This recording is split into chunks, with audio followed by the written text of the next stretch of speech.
여러분 안녕하십니까? 박상규입니다. 이 방송은 유튜브 KTV 뉴스에서도 실시간으로 보실 수 있습니다.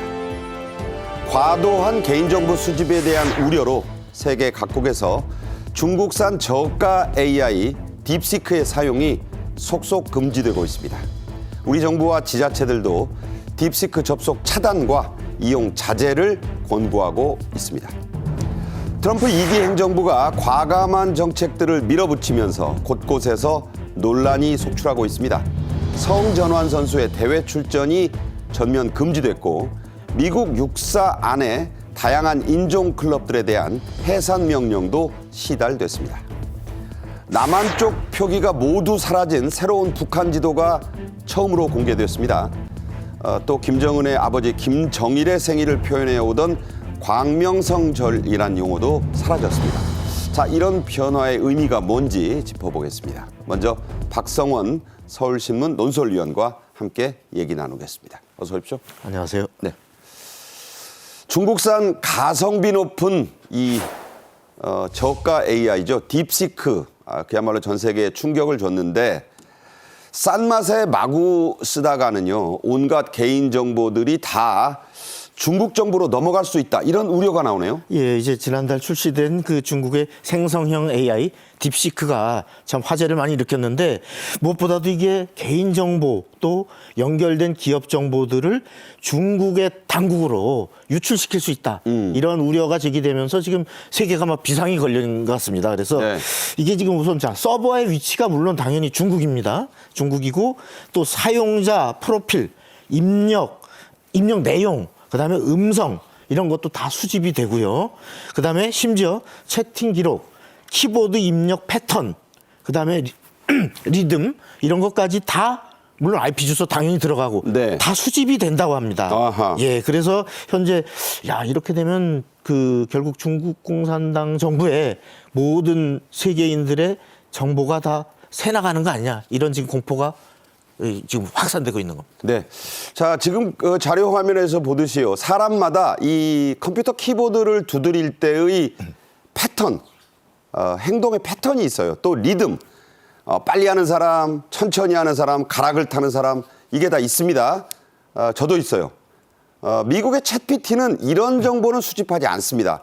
그런데 이 중국의 딥시크는 이런 것을 수집한다고 해요. 자, 이게 왜 중요합니까? 예, 이거 말씀하신 것처럼 챗GPT도 수집하는 정보들은 뭐 IP라든지 이런 것들 하지만 이 바로 지금 이 키보드의 입력 패턴 이건 예를 들어서 우리가 코리아를 친다 할 때 KO를 다닥 치고 좀 쉬었다가 REA를 치는 사람 또 어떤 사람은 KOR 딱 치고 좀 있다가 이 A를 치는 사람. 그다음에 한 번에 치는 사람. 예, 한 번에 치는 사람. 또 그 속도, 그 잠깐 쉬는 속도도 다 사람마다 다르잖아요. 그렇죠. 근데 바로 그렇기 때문에 이러한 그 키보드 입력 패턴은 곧 이걸 친 사람이 누구인지를 식별할 수 있는 일종의 생체 정보라고 할 수 있습니다. 그러니까 박 의원하고 나도 달라요. 그러니까 달라요. 그거를 가지고 알 수 있다는 거예요. 예, 예. 그래서 바로 이게 누구인가를 다 식별할 수 있기 때문에 이 입력 패턴을 바로 이렇게 기억하고 저장해서 유출할 수 있다라면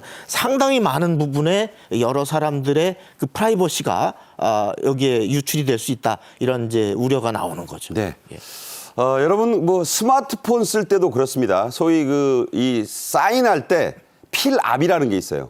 그냥 쓰는 것 같지만 세게 누르고 이렇게 부드럽게 누르고 하는 거에 따라서 그걸로 감정을 합니다. AI는 그걸 정말 기계적으로 정확하게 파악한다는데 소름 끼칠 정도의 정확성을 갖고 있습니다. 문제는 이런 매우 민감한 개인 정보들을 중국 정부가 딴 목적으로 쓰면 어떻게 하느냐. 여기 있죠? 예, 지금 이제 중국의 데이터 보안법이라는 게 있습니다. 여기 보면 이 법의 35조에 뭐라고 돼 있냐면 공안이나 국가보안기관이 국가안보의 수호 또는 범죄 수사의 필요에 따라 데이터를 수집하는 경우 관련 조직이나 개인은 그에 협조해야 한다. 저게 중국 공산당 정부가 주어잖아요. 예, 예. 이렇게 의무화돼 있어요. 말하자면 당국이 좀 자료 좀 내 하면 제출해야 되는 게 의무로 돼 있습니다. 그래서 이제 어제 AP통신이 뭐라고 보도했냐면 딥시크에서 중국 국영통신사와 연결된 코드가 발견됐다. 그리고 일부 사용자 데이터가 중국의 통신사로 전송됐을 가능성이 포착됐다. 이런 보도가 있었습니다. 오, 그래요? 바로 이것이 바로 이런 법에 근거해서 중국 당국이 여러 사용자들의 그러한 프라이버시 정보를 앞으로 여러 목적으로 제공받으려고 하는 거 아니냐라고 하는 의심을 낳고 있는 거죠. 그러니까 전 세계에 한 14억의 정보를 갖고 있다면 이게 다른 목적으로 사용되면 엄청난 결과가 올 수도 있어요. 그렇습니다. 예. 네. 자, 어디까지나 아직은 가능성 차원입니다. 하지만 충분히 우려는 되는 상황입니다. 그래서 우리 정부도 딥시크 측에 서면 질의서를 보냈어요. 자, 이런 우려가 있는데 이거 어떻게 하실 거예요? 그런데 아직도 답변을 못 받았다고 합니다. 그래서 우리 중앙정부 또 각 지자체들, 민간 기업, 금융권들이 자율적으로 대부분이 이 딥시크를 지금 차단했다고요? 예, 그렇습니다. 이제 말씀하신 것처럼 우리 그 개인정보보호위원회에서 그 1월 30일자로 그 딥시크한테 개인정보 보호 정책에 관한 질의서라는 걸 발송을 했습니다. 그래서 이제 자 이런 우려가 있는데 이거에 대해서 개인정보들을 당신들 어떻게 어떤 형식 어떤 절차로 어떤 내용으로 지금 지키고 있느냐라고 이렇게 질문했는데 말씀하신 것처럼 아직도 답변이 없어요. 네. 그러다 보니까 우리 정부 부처들이 자 과기부, 농림부, 문체, 보건, 중기, 해수, 환경, 노동 이런 부처들이 우선 선제적으로 우선 일단은 차단해놓고 업무용 그 PC를 딥시크에 접속하는 걸 차단시키도록 했고요. 그다음에 민간 부문에서도 예를 들어서 네이버, 카카오, LG U+ 이런 ICT 기업들 그리고 삼성전자, LG전자, SK 하이닉스 이러한 그 반도체 기업들 그리고 우리 금융권 금융감독원을 유시해서 KB국민, 하나, 우리은행 이런 은행권들도 업무용 PC에 딥시크 접속을 일단 차단한 이런 조치를 했습니다. 그리고 이제 행안부가 17개 지방자치단체들에다가도 협조 공문을 보냈는데 예. 지자체들도 뭐 이런 걸 알면 일단 차단해놓고 봐야 되는 거 아니에요? 그렇습니다. 이제 말씀하신 것처럼 이미 이에 앞서서 그 4일날 그 행안부가 중앙부처들하고 전국 17개 광역자치단체들한테도 이런 그 주의를 해달라 생성형 AI에 대한 사용 주의를 해달라고 했는데 그래서 지금 지자체들도 중앙부처와 마찬가지로 자체적으로 지금 이러한 안전 조치를 취하기 위해서 접속 차단이나 또 권고들을 속속 시행에 들어갔습니다. 네. 당연하다고 생각이 됩니다. 일단 튼튼하게 해놓고 그다음에 중국 정부의 해명을 좀 들어봐야겠죠. 가장 걱정이 되는 건 무엇보다 안보와 관련된 국방 분야죠. 국방부 대변인의 이에 대한 발표를 직접 들어보겠습니다. 국방부는 그 외부 인터넷과 분리된 인트라넷망으로 모든 정보 교환, 교류, 처리, 업무를 처리합니다. 그걸 먼저 말씀드리고요. 일부 업무용으로 이제 인터넷을 활용하는데 그 인터넷에도 필요한 보안 대책 등은 다 강구되어 있습니다. 지금 말씀하시는 생성형 AI와 관련돼서 요즘 기술적인 또는 보안상의 우려가 있는 것은 저도 알고 있고 필요한 조치를 선제적으로 하거나 또는 관련 부처와 후속 조치를 해 나갈 예정입니다. 지금 말씀하신 생성형 AI 그게 바로 딥시크를 얘기하는 겁니다. 이런 발표가 있었고요. 자, 그래서 세계 각국 특히 서방 국가들도 속속 딥시크 차단에 나서고 있습니다. 하지만 중국 정부는 그게 우리하고는 관련이 없다. 일종의 시치미를 떼고 있네요. 예, 지금 이제 우리 한국뿐만이 아니고 호주, 일본, 이탈리아 뭐 이런 그 서방 세계 여러 나라들이 그 정부 차원에서 또 기업 차원에서 이 딥시크 사용 금지 조치를 이미 취하고 있는데 지금 중국 외교부는 이제 이런 것에 대해서 어제 뭐라고 해명을 했냐면 자, 중국 정부는 데이터 프라이버시와 안전을 고도로 중시하고 법에 따라 보호하고 있다. 예. 이렇게 일단 설명을 했어요. 네. 그러면서 기업이나 혹은 개인에게 그 위법한 데이터 수집을 요구한다거나 이러한 한 적도 없고 앞으로 요구할 일도 없다.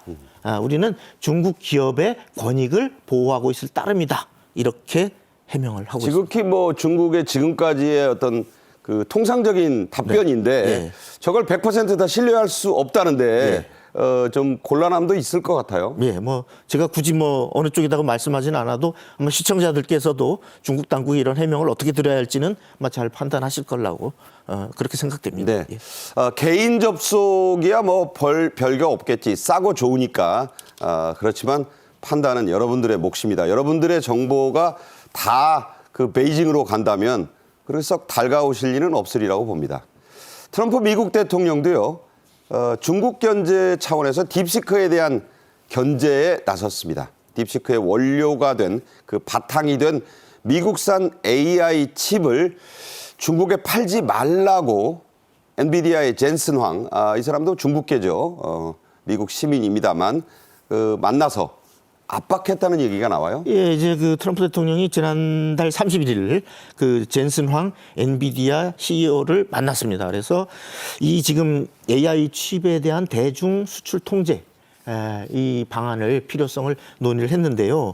이제 아시다시피 우리가 딥시크는 엔비디아의 저사양 AI 가속기를 갖고 이거는 이제 수출이 금지돼 있지 않았습니다. H800이죠. 예, H800이라는 이거는 뭐 아직까지 수출이 금지돼 있지 않았기 때문에 이걸 갖고 활용해서 개발했다. 그래서 돈이 80억 원밖에 안 들은 거예요. 예, 뭐 그 말도 사실은 100% 다 믿어야 할지는 모르겠습니다만 어쨌거나 그렇게 돼 있기 때문에 자 이제 이러한 상황에서 우선 그 트럼프 대통령은 지금까지 이미 규제를 해온 고사양뿐만이 아니고 이 저사양 AI 가속기의 중국 수출도 제한하는 방안을 이제 검토에 들어간 이런 상태입니다. 네. 자, 미국 상무부 하워드 러트닉 장관이 트럼프의 또 최측근 아니겠습니까?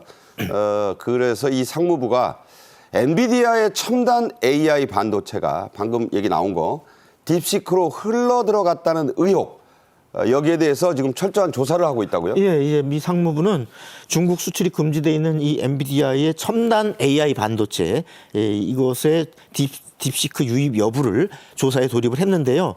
로이터 통신에 따르면 규제 반도체가 싱가포르, 말레이시아? 예, 말레이시아를 경유해서 중국으로 유입된 정황이 있다.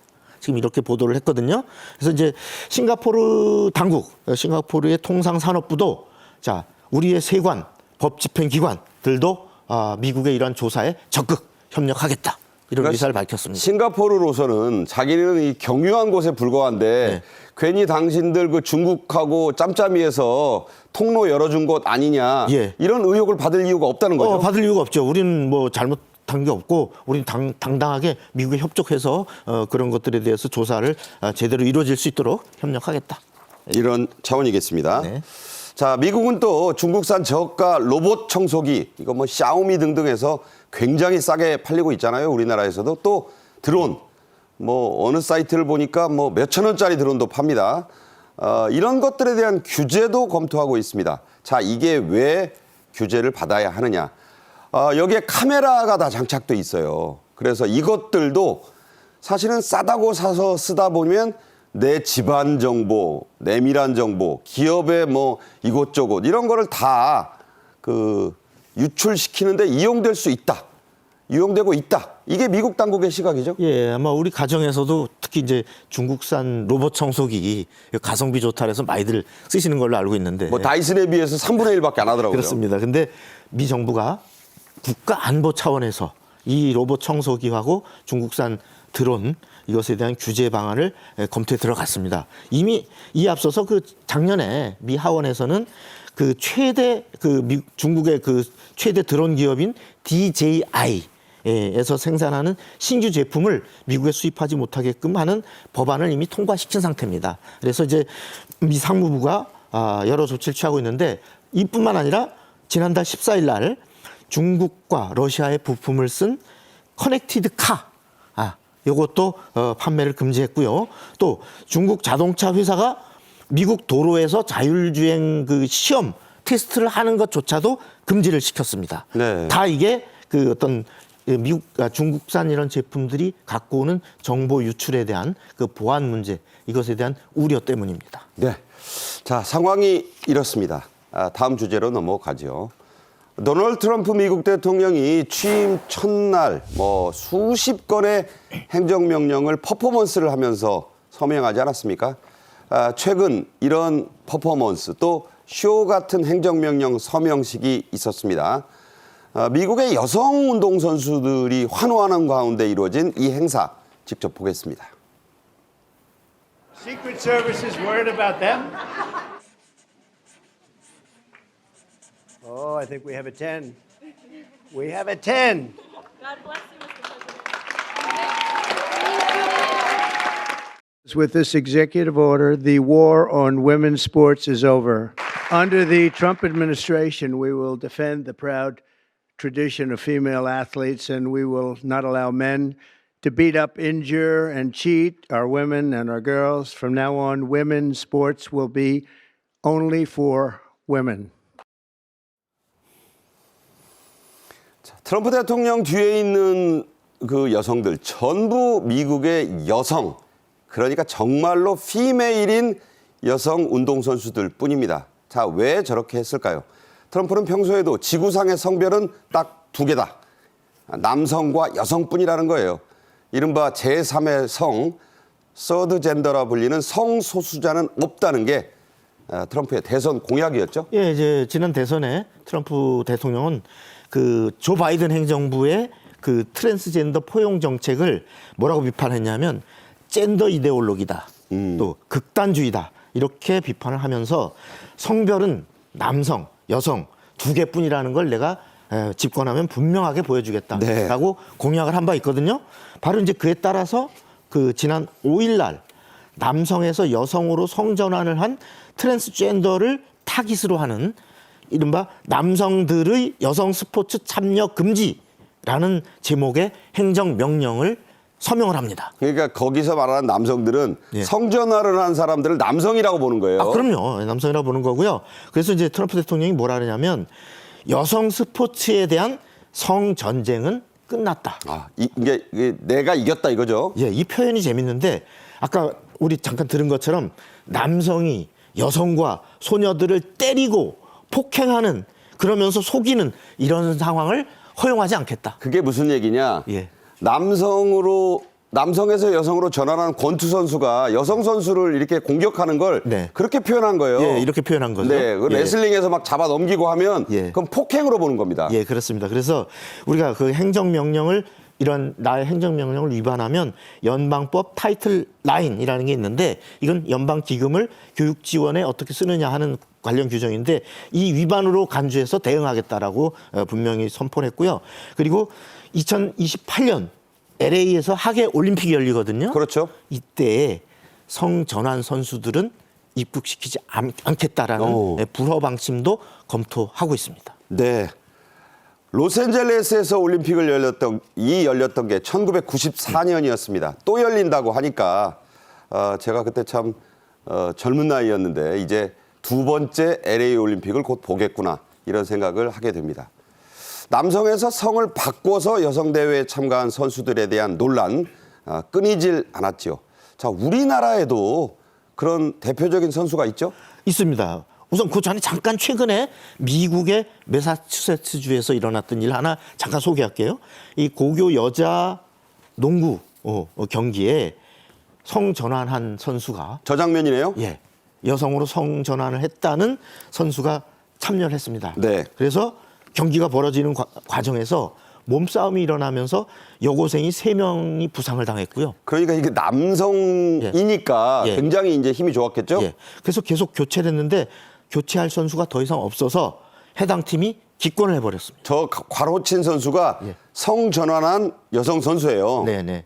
그래서 이 여고생들이 계속 부상을 입으면서 교체 선수가 더 이상 없어서 해당 팀이 이제 기권하는 이런 사태가 있었는데, 자, 우리나라의 경우는 그 2023년에 강원 도민체육대회에 성전환한 사이클 선수가 참여를 한 일이 있습니다. 이름이 나화린이었나요? 예, 나화린이라는 선수인데요. 이 여성으로 성전환을 한 이 나 선수가 금메달 2개, 은메달 1개를 딴 일이 있었습니다. 그래서 이제 그 당시에도 이게 논란이 좀 됐어요. 네. 이거에 대해서 이제 대한체육회가 뭐라고 설명했냐면, 선수 출전 규정에는 성전환 선수와 관련한 내용이 없다. 그래서 출전을 막을 근거가 없다. 라고 했는데 아마도 지금 이런 게 이제 국제적으로도 논란이 되기 때문에 앞으로 추가적 협의가 필요하겠다 이런 생각이 듭니다. 네, 이 나화린 선수가요 자신의 문제에 대해 밝힌 소신을 직접 들어보겠습니다. 엄마는 우승을 해도 박수 받지는 못하겠다 뭐 그런 얘기하시고 뭐 그 선수들한테 뭐 끝난 다음에도 사과를 했지만 트랜스젠더 선수들이 자신이 신체적으로 커서 이게 우월하다는 거를 알고 있거든요. 본인이 알 수밖에 없어요. 그거는 기본적으로 자라난 어깨라던가 키라던가 일반 여성 선수들이 노력해도 그거는 바꿀 수가 없단 말이에요. 저도 트랜스 여성 선수이기 때문에 성전환부 선수들도 자신이 우승에 대해 떳떳하게 명예로울 수 있는 그런 대회를 만들고 싶어요. 트럼프 미국 대통령은 웨스트 포인트라 불리는 미국 육사에서 오랫동안 실시되어 인종 다양성 정책에도 칼을 댔습니다. 우리나라 출신, 그러니까 한국계, 부모가 한국인인 이 생도들에게도 영향이 있죠. 예, 이제 트럼프 대통령이 성별뿐만 아니라 인종별 다양성 정책도 폐기를 하면서 이게 지금 미 육사에 있었던 그 한국계 육사 생도 클럽 또 역시 해산 수순에 들어갔습니다.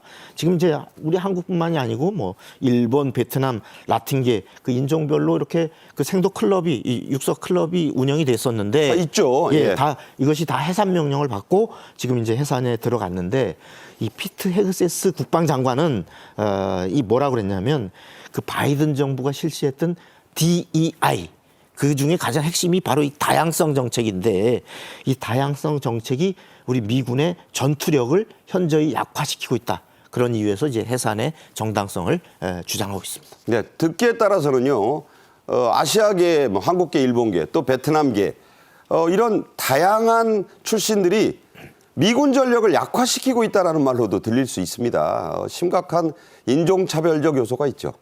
자, 막강한 권한이 부여된 미국의 정부 효율 화부, 이거 머스크가 이끌고 있거든요. 사실상 공동 대표지만 본격 업무에 들어갔습니다. 가장 먼저 폐쇄한 게 바로 국제개발처죠. 예.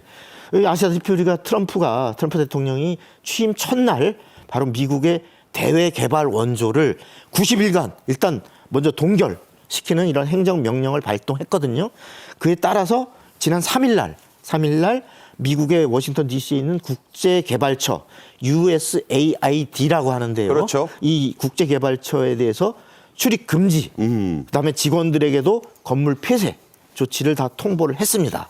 이 국제개발처는 아시다시피 어떤 저개발 국가에 대한 원조, 재난국 구호 활동 이런 것들을 담당해 왔고 우리나라도 사실 과거에 그 개발 과정에서 적지 않은 도움을 받은 바 있습니다. 용산에 저 사무실 오래 있었어요. 예, 그리고 아마 여러분들 AID 아파트 뭐 이런 것 기억하시는 분 있을 텐데 그게 다 저기에서. 예, 이 그 국제개발처의 그 자금 지원으로 이런 것들이 지어지기도 했습니다. 네. 자, 이렇게 지금 이제 막 트럼프식 정책이 탱크처럼 이곳저곳을 밀어대고 있습니다.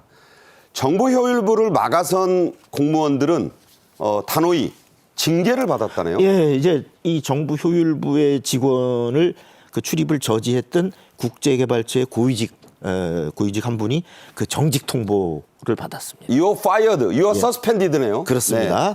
그리고 이 트럼프는 이러한 국제개발처 폐지의 이유에 대해서 뭐라고 설명하냐면 급진적 미치광이들이 국제개발처를 운영하고 있다. 앞으로는 이 마코 루비오 국무장관에게 직접 관리하도록 하겠다라고 하는데요. 이 뭔 얘기냐면 어떤 좌파 이념을 가진 일부 활동가들이 바로 여기에 또아리를 틀고서 미국의 자금을 여러 군데 세계 이상한 곳에 뿌리면서 이념적 또 분쟁 이런 것들을 야기하는데 어떤 이런 하나의 온상이 되고 있다. 이러한 이유로 이제 이렇게 폐쇄를 주장하고 있고 그래서 이 바로 머스크도 좀 더 독하게 얘기를 하고 있는데 뭐라 하냐면 국제개발처는 벌레 덩어리다. 그다음에 막스주의자들의 독사 둥지다. 이런 표현까지 하고 있습니다. 네. 좀 심한 표현이 나오고 있지만 어쨌든 정부 효율부는 이 국제개발처를 없애는데 지금 주력하고 있다. 이런 말씀을 드립니다.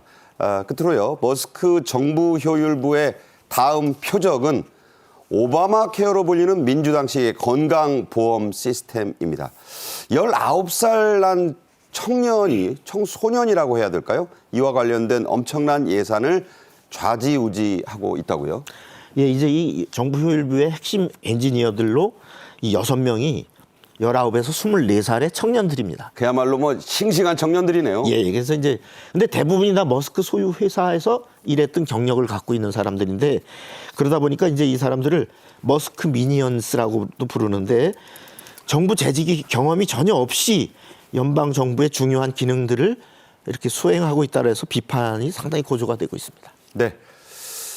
자, 아무튼 이 트럼프 대통령의 여러 가지 획기적인 정책이 몰고 올 파장이 지금 저렇게 충돌을 빚고 있다는 그런 얘기를 전해드렸습니다. 다음 주제로 가죠. 김정은의 북한이 새해부터 확연히 달라진 모습을 보이고 있습니다.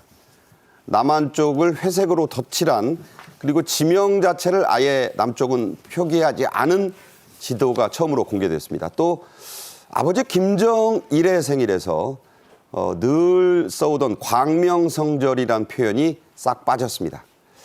김정은 우상화 그리고 두 국가론이 본격 발동된 것으로 보이는데요. 영상으로 보겠습니다.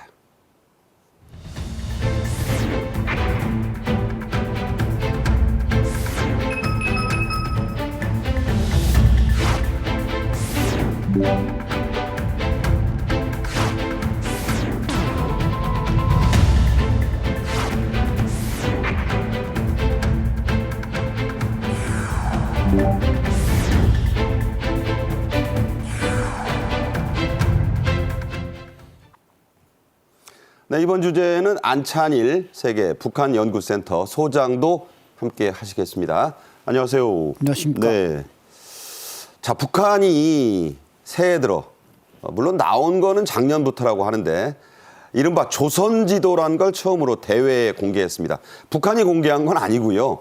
북한 말을 열심히 배운다는 중국인이 중국 SNS에 올려놔서 이게 공개가 된 셈이죠? 네, 그렇습니다. 이제 말씀하신 대로 이제 작년 그 4월에 출판된 지도인데, 거기에다 이제 꼭대기다가 이제 김정은 교시라는 걸 딱 집어넣고, 그러니까 김일성이 살아있고 김정일이 사망하기 전에도 김정일은 자기 말을 교시라고 말하지 못했습니다. 그렇죠. 예, 그런데 김정은은 지금 아주 잽싸게 교시라는 말을 갖다 쓰고 있는데 어쨌든 중국에서 그 북한 말을 공부한다는 중국인 SNS에 이제 샤오 송슈라는 사람이 이 북한 지도를 갖다 이제 공개를 했습니다. 오픈했는데 가장 특징적인 것은 38선 이남, 휴전선 이남 한국 부분을 회색으로 칠해버리고. 그러니까 그 사람은 지금 저렇게 북한 쪽만 올려놨는데 예. 강원도 이하가 다 회색이에요 지금. 네, 맞습니다. 이게 회색이라는 게 사실 알고 보면 좀 기분 나쁜 색 아닙니까? 회색주의자라고 하지 않습니까? 회색주의라는 말이 있듯이. 저렇게 돼 있어요. 예. 저 한국이라고만 하고 뭐 아무것도 없습니다. 네, 다른 색도 아닌 회색을 똑 칠해놓고 그래도 다행히 한국이라고 과거엔 이제 남조선이라고 불렀는데 이제 두 개 국가로 나오다 보니까 그 한국이라고 이름은 똑 줘놓고 그게 무슨 울릉도, 독도, 뭐 제주도 이런 표시도 없이 저렇게 만들어 놨습니다. 그 올린 중국인이 괴뢰 한국이라는 표현을 썼는데 그 사람도 이 북한에서 쓰이는 말을 그대로 한번 옮긴 건가요? 네, 옮겼을 뿐이지 뭐 그 사람이 어떤 사상적인 잣대를 들이대서 쓴 표현은 아닌데 어쨌든 그 지도를 자기가 이제 오픈하면서 북한에 좀 유리한 말을 써야 되니까 괴뢰 한국이라고 쓴 것 같습니다. 자, 이 지도 내용 하나씩 찬찬히 좀 뜯어 보겠습니다. 가장 눈에 띄는 게 말씀하신 대로 남한 부분은 회색으로 덧칠하고 그냥 한국 이렇게만 써 있고 전에는 표기되던 남쪽 지명들 아예 전혀 표기하지 않은 거죠? 네, 그렇습니다. 그걸 빼놓음으로써 두 개 국가론으로 만들되 일단 남조선의 주권을 좀 무시하고 국제법적으로 어떻게 저런 지도를 만들 수가 있습니까? 그렇기 때문에 자신만 돋보이는 한반도의 주권 국가는 자기네뿐이다. 마지못해서 한국이라는 이름을 썼지만 제대로 쓰려면 대한민국이라고 써야 되는데 이런 북한의 어떤 사상적 의도가 깔려 있습니다. 자, 오른쪽 하단 구석에 제작일을 넣었고 그 제작일에 따르면 말씀하신 대로 2024년 4월에 찍었는데 원래 이게 2012년 버전, 2018년 버전이 있었죠? 네, 그렇습니다. 그러니까 북한이 작년 1월에 두 개 국가론을 내놓고 그때 뭐 김정은이 지시에 따라서 외무상 최선이라든지 뭐 통전부 고문 김영철이 모여서 뭐 어떻게 분단 국가를 고착화시킬 것인가를 이마빼기를 맞대고 토론했는데 결국 지도도 저렇게 만들자. 거기서 이제 토론이 저렇게 결과가 나왔다는 게 이제 저게 그림으로 나타났고 또 남쪽으로는 이제 마라도 남쪽 끝이라든지 독도라든지 여기를 해서 뭔가 두 개 국가론을 강조하고 또 통일을 부정하는 우린 통일할 생각이 없어 따로 살자 뭐 이런 걸 이제 강조하고 있습니다. 네, 저 조선지도를 가르쳐서 한국은 우리나라와 다른 나라다. 아예 외국이다. 이렇게 지금 얘기하려는 게 김정은의 그 속내입니다. 최근 김정은은 아버지 김정일은 물론이고 그렇게 따라하려고 애썼던 할아버지 김일성 지우기도 거의 끝냈다는 분석이 나옵니다. 자, 이게 맞습니까? 네, 그렇습니다. 뭐 꼬리 자르기인지 아니면 그 조상을 끌어내리고 제가 그 자리에 들어가겠다는 건지 복합적인 의도가 있겠습니다만은 어쨌든 지난해 이제 김일성의 4.15 소위 그 태양절을 없애버렸고 이 말을 없애고 그냥 4.15 명절 이러더니 지금 아마 금수산에 있는 태양궁전의 이름을 어떻게 바꿨는지 그게 아직 드러나지 않았지만 네. 이제 지적하신 대로 광명성절 2월 16일 김정일의 생일도 지금 사용 안 하는 거 보면 며칠 안 남았어요? 예, 며칠 안 남았는데 이걸 안 쓰는 거 보면 이것도 역시 지난해부터 삭제되었다 이렇게 봐도 될 것 같습니다. 네. 그 아버지를 광명성으로 떠받드는 거를 아들이 안 하고 있다는 것만 봐도 이게 보통 일은 아닙니다. 최근 열리고 있는, 왜냐하면 2월 16일이 이제 김정일 생일 83주년이기 때문에 그 경축 행사가 열리고 있는데 이런 김정은의 독자 우상화 모습이 곳곳에서 보인다죠? 예, 이제 그 김정일 생일 관련한 북한의 보도에서 그의 생일을 지칭하는 광명절, 광명성절 이런 용어 자체가 삭제된 상태로 나타났습니다. 지난 3일 날 경축 사진, 이 김정일의 83회 생일을 기념하는 전람회가 개막이 됐는데 저거예요? 예, 네. 여기서 김정일과 김정은을 소개할 때도 이게 김정일 생일 기념인데 김정일과 김정은을 거의 같은 비중으로 그나마 아버지니까 한 반 해준 것 같아요. 예, 반 해주고 네. 같은 비중으로 소개를 했고요. 그리고 노동신문의 경우는 이 83년 전 2월 그날을 언급하면서 위대한 장군님이라는 표현은 쓰면서도 정작 김정일이라는 이름 석자는 거론을 하지 않았습니다. 그러니까 그 위대한 장군님이 사실 김정은을 연상하도록 하려는 거 예, 아니냐. 은연중에 예. 김정일이라는 용어 자체를 쓰지 않고 이름 자체를 쓰지 않고 이렇게만 표현을 한 것이 이제 의도가 굉장히 또 궁금했고요. 또 하나는 노동신문이 이제 작년 4월달에 김일성 생일인 그들이 표현하는 태양절, 그다음에 작년 2월에 그 김정일 생일을 표현하는 광명성절 표현을 쓴 이후로 이제 그 두 표현은 북한의 어떤 공식 보도에서도 매체에서? 예, 공식 매체에서 찾아볼 수가 없게 됐습니다. 네, 사실상 지운 겁니다. 네. 자, 그래서 김정은의 독자 우상화 작업이 이제 착착 진행되고 있는데 이게 끝나는 시기에도 이제 그 관심이 모입니다. 그래서 그게 끝났다고 보는 걸 언제로 김정은은 판단하고 있을까요?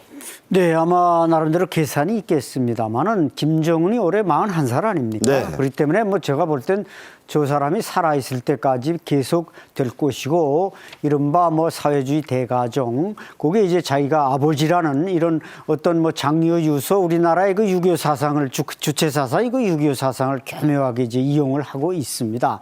그렇기 때문에 그 우상화 작업은 계속 되는데 여기 이제 항공쇼라든지 조명쇼 그다음에 또 인공지능 AI 기술까지 지금 배합을 해서 하기 때문에 이 김정은의 우상화는 앞으로도 더 계속 진행되리라고 보고 지금 현재 초상화까지 내걸었지만 또 초상 배지까지 나오지 않았습니까? 제가 볼 때는 김일성이 72년에 만수대의 그 제일 동양에서 높은 동상을 세우면서 우상화가 본격화됐는데 네. 아마 김정은이 자기 아버지를 지금 이제 말씀들 하신 대로 아버지 할아버지를 지우고 있는데 그렇다고 동상을 또 잡아뜨릴 수는 없는 거 그렇겠죠. 아니겠습니까? 네. 거기다가 자기 동상도 갖다 같이 세우려는지 근데 그걸 위에다 세울지 글쎄. 옆에다 세울지 예, 아무도 예측 못하지만 그 동상은 꼭 또 세울 것 같고 그게 아마 좀 마감 단계일 것 같고 올해 말이나 내년쯤에 노동당 9차당 대회가 열립니다. 네. 거기서 아마 김정은 우상화에 대한 어떤 가이드라인이 확고하게 나올 것 같습니다. 그래서 전문가들은 자기 생일을 북한 공휴일로 지정하고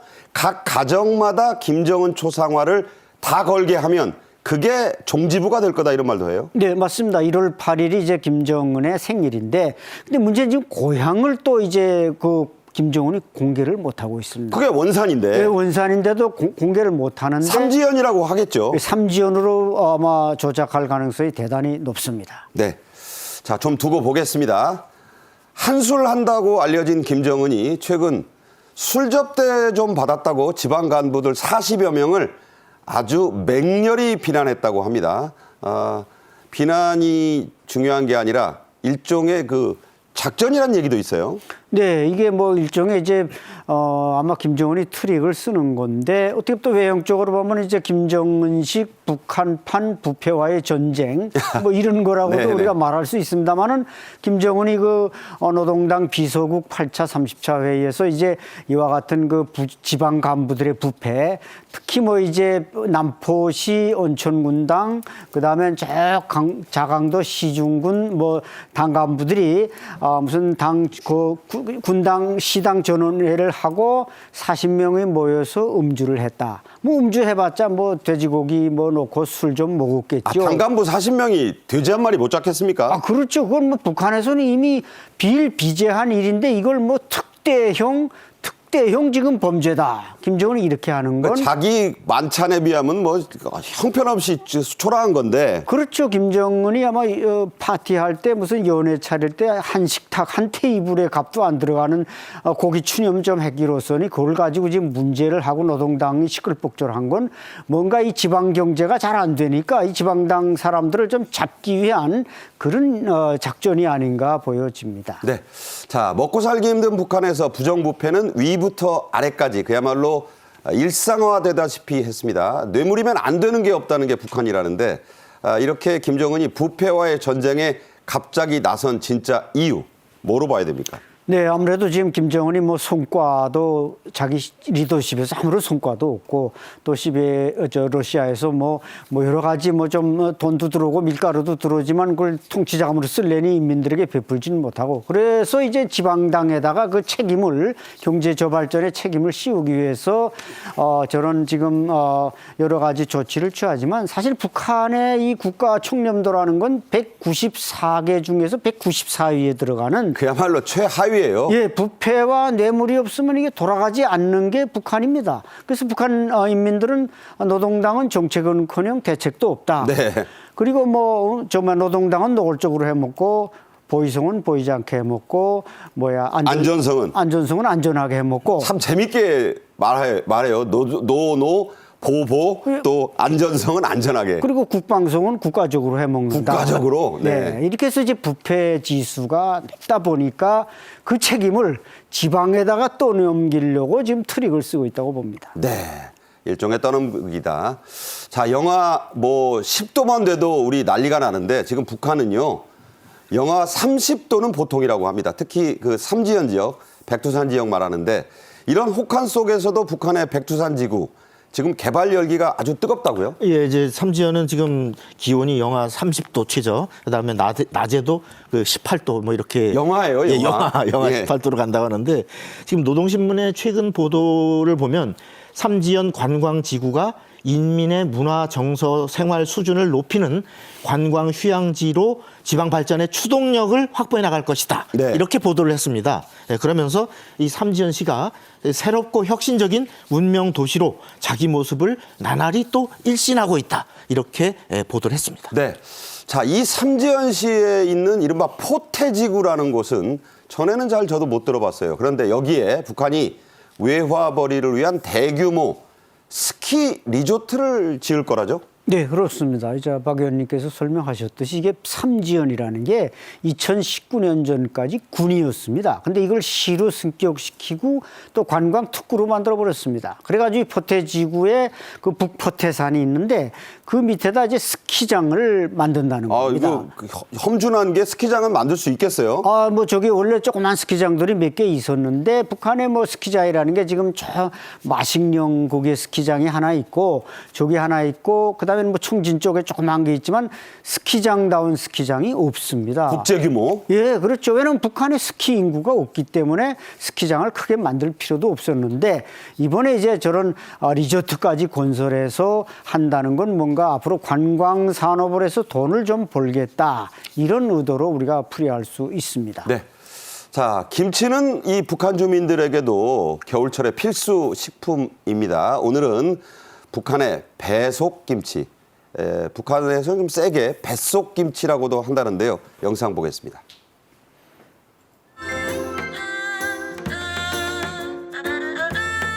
배 안에다가 이렇게 김치, 배추나 야채를 다 썰어 넣어가지고 배속 김치예요. 이게 지금 김치거든요. 배 안에다가 연 배속 김치. 북미 그 정상회담 할 때 네. 그때 북한 북측에서 선물을 가져왔던 게 배속 김치예요.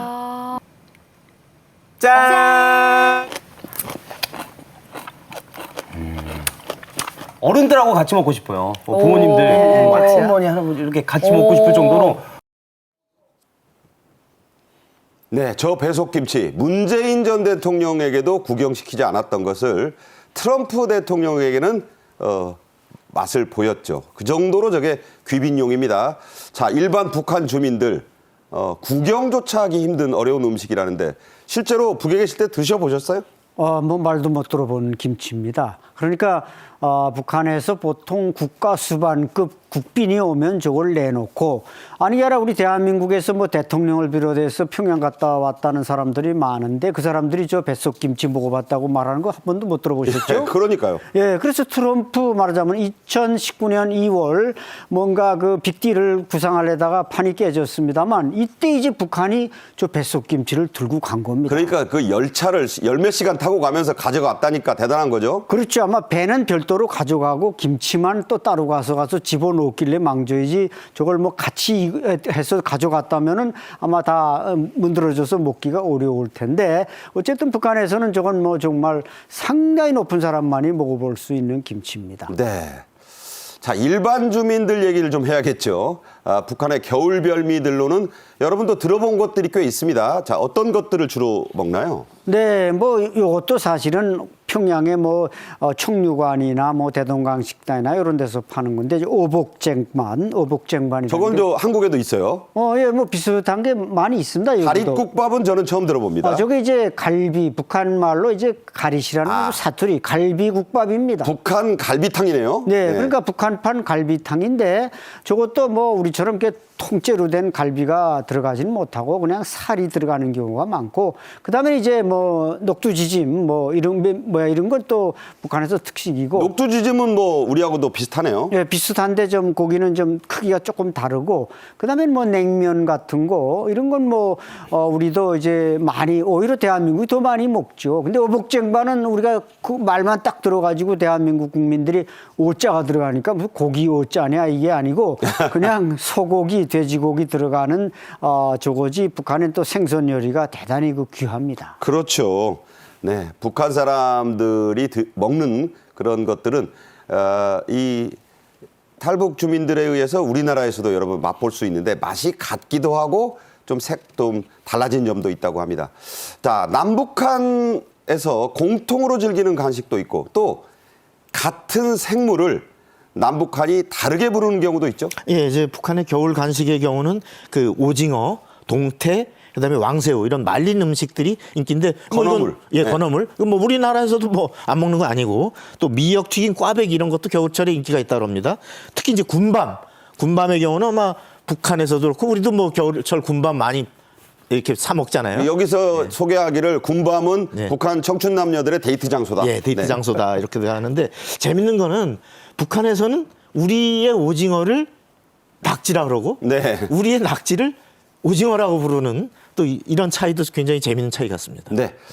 그러니까 낙지와 오징어를 서로 좀 다르게 반대로 부르고 있다. 참고하시면 좋겠어요. 안찬일 소장, 박성원 위원과 함께 말씀 나눴습니다. 잘 들었습니다. 네. 감사합니다. 자, 이번 주말과 휴일이 지나면 추위는 다소 좀 누그러진다고 합니다. 건강하고 편안하고 안전하게 보내셨으면 좋겠습니다. 다음 주 월요일 오후 1시에 또 뵙겠습니다. 고맙습니다.